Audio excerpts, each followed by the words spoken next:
Good evening, fun hunters. I must confess that I never expected to hear prolonged bursts of enthusiastic applause when my name was announced. I wasn't far wrong either. I'm not surprised. Many years ago, my grandfather used to dangle me on his knee and tell all his friends that one day I'd be a rich, famous comedian. My grandmother, with tears of pride in her eyes, would tell all the neighbours that I'd grow into a handsome man that women would adore. It's a pity they're not here tonight, but unfortunately both since died of acute embarrassment. You see, the trouble is, to get on in show business, you've got to be born under a lucky star. Judging by the shape of my career, I must have been born under Fred Emney. Of course, fortunately, I don't have to do this sort of thing for a living. I only do it so I can purchase the extra luxuries in life, those gay, glamorous little things that make life so much more easier. Things like bread and shoes. I'm not saying that things are financially bad, but I don't go to the bank anymore. The manager sends the red ink by post. It's funny, when we first got married, I promised the wife the world, which was understandable because she looks like Atlas. And she's not very happy. She reckons she can't manage on 50 bob a week housekeeping. So I looked at my list of immediate engagements and doubled it. Now she gets 50 bob a fortnight. Well, she's like that. She started on about clothes, in particular the fact that she's only had one dress since we got married.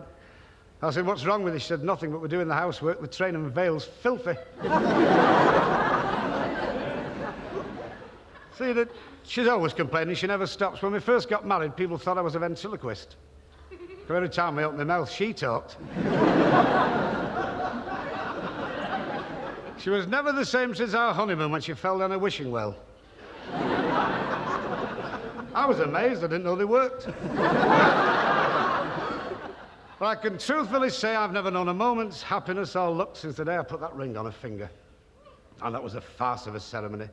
The rays of the hot August sun filtered through the stained glass windows, highlighting the mellow antiquity of the Saxon altar and glinting on her father's rifle.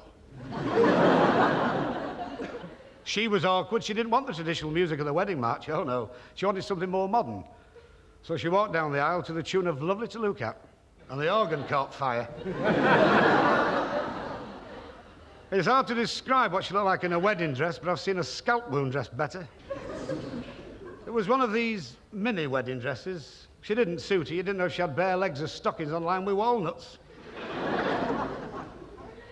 The vicar took one look at her, looked at me, looked at the size of her again and said, "Do you take this woman or will you have her delivered?" Because she's a hell of a size. Every time she walks past the chemist shop, the weighing machine jumps inside. She can't wear corsets. She has to use baling wire. Well, I'll give her a credit. She does her best to look beautiful. She's had her face lifted so often that in future they'll have to lower her body. On top of all my trouble, we've just bought a house that's so jerry-built, if they ever demolish it, they'll have to repair it, sir, so it's safe to pull down. The estate agent said it's the sort of property you can do a lot with, and you can, particularly if you're handy with dynamite. Never trust an estate agent. It was advertised as having extensive views of the woods. When we get there, we found it was next door to a timber yard. And I've never known a house so cold. Last winter in the cellar, the spiders had to lag the webs. And it's far too big for us. Well, you can tell the size of it when it's 5 o'clock in the garage. It's 3:30 in the kitchen. It's the only house I've come across where the mice wear St. Christopher medals. And the grass on the front lawn's a disgrace. It's so tall, every time a frog jumps, he gets a double hernia. So there's one thing, I live in a pretty safe district of England. If ever there's a war, the Russians would never invade us, because the rates are too high. Well, you've been such a nice audience, I would like to say that if you're ever in Manchester, come and look us up. The door's always open. We can't shut the damn thing.